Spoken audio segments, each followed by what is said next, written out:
Domesticated animals provide key insights into how morphological traits evolve over time. Among them, ornamental and pet animals show how artificial selection dramatically reshape body structures. Recent genomic studies have identified specific genes responsible for these changes. One remarkable example is the twin-tail phenotype in goldfish. This trait was established through artificial selection from wild crucian carp Carassius auratus. Our previous research identified the genetic basis of this feature and explained how twin-tail morphology emerged in the context of EvoDevo. I have discussed this in previous video. So in this video, I will briefly review the EvoDevo of twin-tail goldfish. A stop codon mutation in one of two coding paralogous genes is responsible for twin-tail phenotype. This gene duplication event occurred before domestication.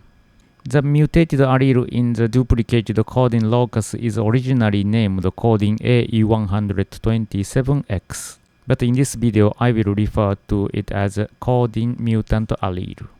The coding gene is crucial for dorsal ventral patterning in vertebrate species. Without this gene duplication, it may be difficult or even impossible for twin-tail morphology to become genetically fixed. In fact, no stable twin-tail strains have been reported in any other vertebrate species. This brings us to an important question. Why has twin-tail morphology not been found in other fish species? For example, ornamental common carp. Common carp, Cyprinus carpio, have undergone both coding gene duplication and domestication for ornamental purposes. Common carp is the closest relative of goldfish. It possesses coding A and coding B orthologous acquired through allotetraploidization. The ornamental common carp is also one of the most popular ornamental species worldwide. Given its commercial value, breeders would like to have attempted to establish twin-tail variety. Reliable historical records of ornamental common carp breeding exist comparable to those for goldfish. Despite this, no twin-tail varieties of common carp have ever been recorded. While we do not know for certain whether breeders in the past actually attempted to create the twin-tail common carp, it is reasonable to assume that they might have. If you were a breeder, you would like to think the same way. Personally, I would love to see the twin-tail common carp. And if I ever found one for sale, I would definitely want to buy it and try to breed it. But we cannot purchase a twin-tail common carp because no such strain exists. Other ornamental traits such as color, body size, and tameless have independently emerged in different domesticated species. Yet twin-tail morphology have not appeared in common carp. This absence suggests that the mutation does not occur in this species. It raises a key question: why did this mutation arise in goldfish but not in their closest relative, the common carp? Previous studies on zebrafish coding mutant and backcross analysis of twin-tail goldfish have revealed something important. Coding gene mutants show polymorphic phenotypes. In our backcross analysis, some coding A mutant F2 individuals did not display any mutated phenotypes during late development. In genetic terms, this suggests incomplete penetrance. What is the likely reason? The likely reason is the robustness of dorsal ventral patterning. Interestingly, some coding A mutant goldfish embryos initially showed caudal fin mutations. However, these fin folds sometimes reverted to a more wild-type appearance. At the post-embryonic stage, these individuals developed normal-looking caudal fins. This observation suggests something important. The presence or absence of twin-tail morphology might depend on how embryos respond to coding gene deficiency. To test this, we followed a step-by-step approach. First, we generated single and double coding gene deficient goldfish. We knocked down coding A in wild-type goldfish embryos using morpholino injection. Morpholinos are synthetic molecules that bind to specific RNA sequence and prevent translation into protein, and they showed typical coding mutant phenotype. These included weak ventralization and bifurcation fin folds. In some cases, their morphology closely resembles that of twin-tail goldfish at the late embryonic stage. Interestingly, the bifurcated fin fold encoding A morphans later developed into a bifurcated caudal fin with fin rays. This final morphology was nearly identical to that of adult twin-tail goldfish. On the other hand, coding B knockdown in twin-tail goldfish resulted in severe ventralization during embryonic development. This was similar to what has been observed in dino zebrafish mutant. Zebrafish has only a single coding gene, so when this gene is disrupted, most of zebrafish exhibit severe phenotypes and do not survive. The same phenomenon occurred in goldfish when coding B was knocked down. Independent experiments confirmed that injecting 5 to 10 nanogram of coding A morpholino reagent reliably produced these phenotypes. This consistent reproductivity strengthened our conclusion about the role of coding genes in twin-tail formation. Now, let's take a look at the gene expression at the even earlier stage in goldfish. In coding A mutant and morphant goldfish embryos, 3 marker genes showed more ventralized expression compared to controls. This pattern was consistent across different samples. However, things became even more dramatic in coding A and coding B double deficient goldfish. In these embryos, GATA2A and sizzled genes expression expand beyond the ventral half. Meanwhile, FOXB1A expression was limited to very small dorsal region. This strongly suggests that the severe late embryonic phenotypes result from highly ventralized embryonic development. This confirms that our designed morpholino reagent effectively depleted coding gene transcripts in goldfish. In other words, the severe ventralization we observed is directly linked to coding gene loss, reinforcing the crucial role of this gene in dorsal ventral patterning. Now let's examine the findings for the common carp. Since goldfish and common carp are closely related, their coding genes morphants show similar phenotypes. At the late embryonic stage, coding A and coding B single and double morphant common carp exhibited various degree of ventralization. In fact, the coding A and coding B double morphant common carp closely resembled the dino zebrafish mutant. These embryos showed severe ventralization and bifurcated fin folds. Interestingly, these phenotypes also matched the early embryonic gene expression patterns of GATA2A, FOXB1A, and sizzled. This suggests that similar genetic mechanisms are at play in both goldfish and common carp during early development. However, despite their close evolutionary relationship, coding A morphant goldfish and common carp embryos show key differences in the position of the bifurcated fin fold. In goldfish, bifurcated fin fold extends across a wide range of caudal levels. But in common carp, it is restricted to the area around the yolk extension. This difference has important consequences. In goldfish, bifurcated fin fold later develops into a bifurcated caudal fin. But in common carp, this does not happen. Why? The bifurcated fin fold in common carp is positioned too far anteriorly. Because of this, it fails to differentiate into a bifurcated caudal fin during post-embryonic development. We tested this repeatedly using different morpholino reagents, but we never observed a coding A morphant common carp with a phenotype similar to twin-tailed goldfish. In other words, we did not see a bifurcated fin fold at the caudal level without severe ventralization. This suggests something important. In common carp, ventralized gene expression patterns do not directly translate into late or post-embryonic morphology as they do in goldfish.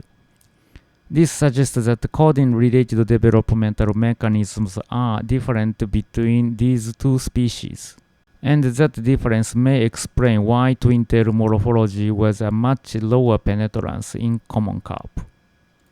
To investigate this further, we compared coding A and coding B gene expression pattern in common carp. In goldfish, these two genes have distinct spatial expression patterns. But in common carp, they are almost overlapping during the early embryonic stages. We confirmed this using probes targeting either the 3' or 5' UTR region. The results were clear. Both probes showed almost identical overlapping expression patterns in early gastrula stage embryos. This points to something significant. Unlike goldfish, coding A and coding B in common carp are not subfunctionalized at the gastrula stage. Subfunctionalization refers to the process in which duplicated genes evolved to take on distinct functions or expression patterns, preventing redundancy. In other words, coding B in common carp can almost entirely compensate for the loss of coding A at this early stage of development. Why does this matter? The gastrula stage and the stages that follows play a crucial role in shaping the caudal embryonic region. This suggests that the differences in coding gene expression between goldfish and common carp are directly responsible for the differences in caudal fin morphology. In goldfish, coding A deficiency leads to twin-tail morphology. But in common carp, coding B compensates for this loss, buffering against the same mutation. This explains why twin-tail morphology easily emerges in goldfish but not in common carp. The recently duplicated coding paralogous genes may have played a key role in the genetic fixation of twin-tail morphology in goldfish. But in common carp, these duplicated genes may have actually prevented the emergence of twin-tail morphology. So, what is causing these differences? It is likely that a combination of cis and trans-regulatory factors as well as differences in coding sequences contribute to how these coding genes are expressed in goldfish and common carp. To pinpoint the key factors behind this divergence, we still have more to investigate. However, based on what we have done so far, we can already draw some interesting conclusions. Even if the coding A gene in common carp had a stop codon mutation, it would likely go unnoticed. Why? Because the overlapping expression of coding B would mask its effects. This means breeders would have no reason to select for it, preventing the mutation from becoming genetically fixed in the population. But what would happen to such a mutated coding A gene? Most likely, it would turn into a pseudogene. A pseudogene is a gene that has lost its function due to mutations. This follows a common trend seen in zebrafish and medaka, where duplicated genes often lose function over time. This raises an intriguing possibility. The presence of two subfunctionalized coding genes in goldfish may have been a key factor enabling the genetic fixation of twin-tail morphology. So, what can we conclude from all of this? Goldfish went through a series of evolutionary events that led to dramatic morphological changes. First, the coding gene duplicated. Then the expression patterns of these genes became subfunctionalized. Finally, breeders selected morphological traits that allowed the coding mutant allele to become genetically fixed in the population. This sequence of events made twin-tail morphology possible. On the other hand, the common carp also underwent coding gene duplication. It was exposed to the same type of selective pressures as goldfish. But one key step was missing, the subfunctionalization of coding gene expression. Without that step, the twin-tail phenotype never emerged in common carp. This highlights how small genetic differences can lead to major morphological outcomes. Now, how do these findings fit into a broader evolutionary context? Comparing our result with data from other vertebrates could reveal how large-scale morphological changes happened in certain lineages. Our previous anatomical studies showed that the bifurcated caudal fin in twin-tail goldfish is supported by a bifurcated axial skeleton. This is important because in all other vertebrate, axial skeletal structures are positioned along the sagittal plane. There are a few other cases where similar reorganization has occurred. For example, paired fins and bilaterally positioned nostrils in jawed vertebrate evolved from structures were originally on the sagittal plane in jawless fish. These kinds of skeletal changes happened early in vertebrate evolution, but they did not happen quickly. Even in domesticated animals with extreme ornamental trait, large-scale skeletal change were rare. For example, genetic studies on dogs and pigeons have shown that the mutations can change their appearance, things like fur patterns, feather shape, and body size. Still, their fundamental skeletal structure remains unchanged. This suggests that even if breeders aimed to develop extreme traits such as twin-tailed dogs or twin-headed pigeons, the genetic framework of these animals might not permit such drastic alterations. Even so, as a matter of fact, throughout evolution, living organisms have undergone major morphological transformations. We observed a striking example of this in the domesticated twin-tailed goldfish. So what could be the key factor behind such changes? One critical factor in this process is gene duplication, which can create opportunity for mutations to influence fundamental body structures. It is widely recognized that gene duplication plays a significant role in increasing phenotypic complexity over long evolutionary timescales. So, gene duplication and genome duplication drive evolution. That's the key, right? Wait, did I actually say that? What we have actually shown is that while gene duplication contributes to goldfish morphological diversification, it has the opposite effect in common carp. We also know that genome duplication occurred in trout and amphibian lineage, yet they do not exhibit extremely unusual morphology. This might be because they lacked appropriate selective pressures to drive drastic morphological change. So what is the most important implication from our results? Our results imply that the sequential occurrence of evolutionary events in a certain order might enhance drastic large-scale morphological changes. I mean, duplication, subfunctionalization, and subsequent strong selective pressure should happen in a certain order as opposed to occurring as a random, isolated events.